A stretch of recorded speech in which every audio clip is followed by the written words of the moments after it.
Welcome dear friends once again.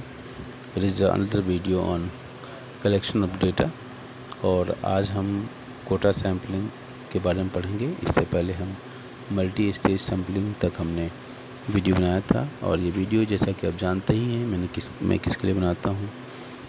तो मैं उम्मीद करता हूँ कि ऐसे हमारे सारे बच्चे इस वीडियो को ज़रूर देखेंगे और लाइन बाय लाइन रीडिंग को एंजॉय करेंगे। Quota sampling, under this method the whole universe or population is divided into various groups on the basis of different characteristics such as sex, occupation, age, income, etc.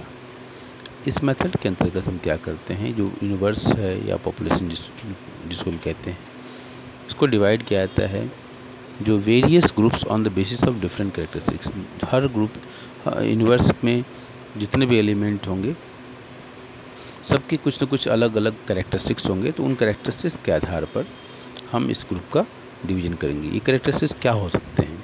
लिंग के आधार पर हो सकता है, sex, occupation व्यवसाय के आधार पर हो सकता है, एज उम्र के आधार पर या आय के आधार पर या कुछ इस तरह के कोई और। Kota of person is fixed for each group for each investigator. ठीक है, हर ग्रुप के लिए और जितने भी इन्वेस्टिगेटर उसमें लगे रहेंगे सबके लिए कोटा एक फिक्स कर दिया कि आप इन्वेस्टिगेटर नंबर 1 इतना, इन्वेस्टिगेटर नंबर 2 इतना, इन्वेस्टिगेटर नंबर 3 इतना। इतना मतलब number of elements, number data, samples. Okay, और इसका निर्धारण उस ग्रुप में कितना लोगों की संख्या है उसके आधार पर सैंपल डिसाइड कर लिया जाएगा कि कौन से इन्वेस्टिगेटर को कितना सैंपल इकट्ठा करना है। But within the given quota the selection of sample units depends upon the personal judgment of the investigator। लेकिन जो सैंपल जो एक इन्वेस्टिगेटर को दिया गया कलेक्ट करने के लिए within the given quota, उनको जो कोटा दिया गया, ठीक है, उस कोटा में the selection of sample units depends upon the personal judgement, और उसमें से जो हमको जो सैंपल यूनिट्स निकालना है वो हमारे किस पर आधारित होगा? पर्सनल जजमेंट के आधार पर होगा। ओके, इसको हम एक एग्जांपल के माध्यम से समझें और आसानी हो जाएगी। In a budget reaction survey, budget जब प्रस्तुत किया जाता है तो जो न्यूज़पेपर या कह लें टेलीविज़न की जो संवाददाता वगैरह देखा होगा आपने न्यूज़ में, तो क्या करते हैं, लोगों से पूछते हैं गृहिणियों का क्या है, पुरुषों का क्या है, स्टूडेंट कैसे सोचते हैं, कॉमन मैन कैसे सोचता है, व्यापारी कैसे सोचते हैं। ये देखिए अलग अलग सेगमेंट बन जाते हैं।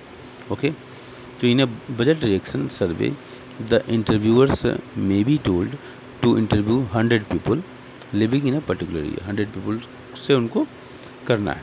अब वो चले गए, मान लीजिए पालम में 100 पीपल से उनको सर्वे करना है, वहाँ पर आज तक ने अपने सर्वे टीम को भेज दिया। As they are also told that out of 100 persons interviewed 25% are to be housewives। अब इस 100 में से 25% क्या होंगे? हाउसवाइफ होंगी। 25% फिक्स इनकम ग्रुप वाले लोग होंगे, हाँ, सैलरी वाले, फिक्स इनकम ग्रुप वाले, हाँ। 20% क्या होंगे? प्रोड्यूसर्स होंगे।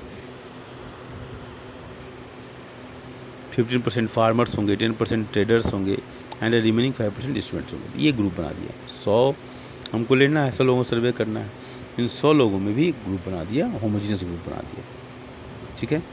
However selection of sample units within quota limits will be made by the investigator according to his choice. ठीक है, तो selection of the sample units within quota limits will be made by the investigator according to his choice, और उसके choice के अनुसार जो हम क्या करते हैं कि selection of the sample units within the quota limit. अभी एक कोटा लिमिट क्या है? 25%, 20% अलग अलग होमोजेनियस ग्रुप का ये कोटा लिमिट हो गया। तो selection of the sample units within quota limits will be made by the investigator. अब इन्वेस्टिगेटर 15% फार्मर्स में से कौन कौन से फार्मर से वो सर्वे करेगा, ये उसकी इच्छा, वो उसका जजमेंट वो खुद करेगा। ठीक है, उसकी वो पर्सनल चॉइस होगी। ठीक है, व्हेन इंटरव्यू, फिर से पढ़ता हूँ इसको। However, selection of the sample units within quota limits will be made by the investigator according to his choice. This method provides satisfactory results only when, अब यहाँ पर देखिए satisfactory result कब मिलेगा, only when इंटरव्यूअर्स, जो interviewer है, जो interview लेने वाला है, आर केयरफुली ट्रेंड, उसको अच्छी तरह से उसको ट्रेनिंग मिली हो, एंड पर्सनल प्रेजुडिस, और अपना जो उसका खुद का, हर व्यक्ति कहीं ना कहीं प्रेजुडिस स्टीरियोटाइप में पार्सली या कह लीजिए फुल्ली होते हैं बहुत सारे लोग, तो वो प्रेजुडिस के शिकार होते हैं, स्टीरियोटाइप मेंटलिटी के शिकार होते हैं। And personal prejudice is kept out of the process of selection. जब सिलेक्शन कर रहे हैं तो एकदम न्यूट्रल बन के करें, ठीक है, तो वो अच्छा होगा, वो सही होगा। बस मेरिट क्या है इसके, quota sampling enjoys the following merits. Quota sampling is very useful where public opinion surveys are conducted, जैसे बजट के ऊपर एग्जाम्पल दिया गया। इफ़ इंटरव्यूअर्स आर ट्रेंड, अगर ट्रेंड है, results obtained by this method can be quite satisfactory. तो इस method के द्वारा रिजल्ट ऑब्टेन जो किया गया वो काफ़ी सेटिस्फैक्टरी होगा।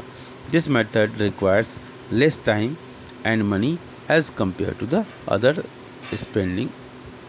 Sampling methods. ये मेथड क्या होता है, लेस टाइम, कम समय लगता है, उसमें खर्चे भी कम लगते हैं। जब कोई चीज़ सिस्टमेटिक हो जाती है तो उसमें ये वाला पॉइंट कॉमन हो जाएगा, जहाँ भी सिस्टमेटिक है, ठीक है, जहाँ पर्पसिव वो सब, तो वहाँ पर क्या होगा, ये पॉइंट हम कॉमन लिख सकते हैं। This method requires less time and money as compare to other sampling methods. Demerits क्या है, हर चीज़ के मेरिट एंड डिमेरिट होते हैं। डिमेरिट्स क्या है, this method suffers from the following drawbacks. Quota sampling allows some bias and prejudice to enter into the process of selection. This method is not very popular. It is rarely used in the practical work. Persons may refuse to respond. ये होता है, कई बार हमने video देखा है, कुछ खास वर्ग के लोगों के पास जब जाते हैं कुछ खास एरिया में, तो वैसे लोग रिफ्यूज़ नहीं करते हैं, वहाँ पर महिलाएं पार्टिसिपेट नहीं करती हैं, हाँ, उनके ऊपर महिलाओं के ऊपर तमाम रिस्ट्रिक्शंस होते हैं। तो जिस तरह गल्फ़ कंट्रीज़ वगैरह में जैसे आप देखे होंगे, तो वहाँ पर बहुत सारे बंधनों में, जहाँ पर है समाज बंधनों में जकड़ा हुआ है, तो वैसे समाज में इस तरह की समस्याएं ज़्यादा आती हैं। तो एक बार हम इसको दोबारा देखते हैं। इस मेथड में क्या होता है कि होल यूनिवर्स और या पॉपुलेशन कह लें को डिवाइड किया जाता है, छोटे छोटे ग्रुप में इसको डिवाइड किया जाता है वो, और ये जो ग्रुप का डिवीज़न होता है उसको हम सेक्स के आधार पर, ऑक्यूपेशन, एज, इनकम, कुछ भी आधार बना लें, उसके आधार पर हम इसको डिवाइड करते हैं। और कोटा जो भी होता है पर्सन का, फिक्स कैसे किया जाता है कि उस जो इन्वेस्टिगेटर होता है, Kota of person is fixed for each group of investigator. तो हर ग्रुप में जो भी इन्वेस्टिगेटर होगा उसको एक कोटा दिया जाएगा, but within the given quota the selection of sample units depends upon the personal judgement. और जो कोटा जो दे दिया गया एक बार, उस कोटा में किससे हमको इंटरव्यू लेना है, किससे सैंपल लेना है, वो एक उसका प्री ऑक्युपाइड जजमेंट होता है।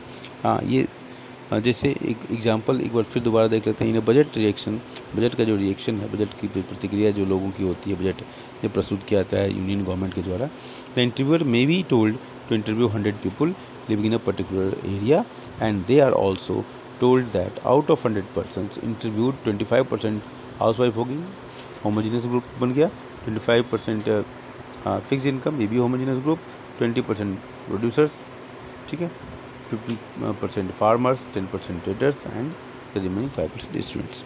तो इस तरीके से हम करके बनाते हैं। अब हमारा अगला वीडियो जो होगा स्टैटिस्टिकल एरर्स के ऊपर होगा, तो हम अगले वीडियो में चलेंगे, स्टैटिस्टिकल एरर के ऊपर बात करेंगे। धन्यवाद।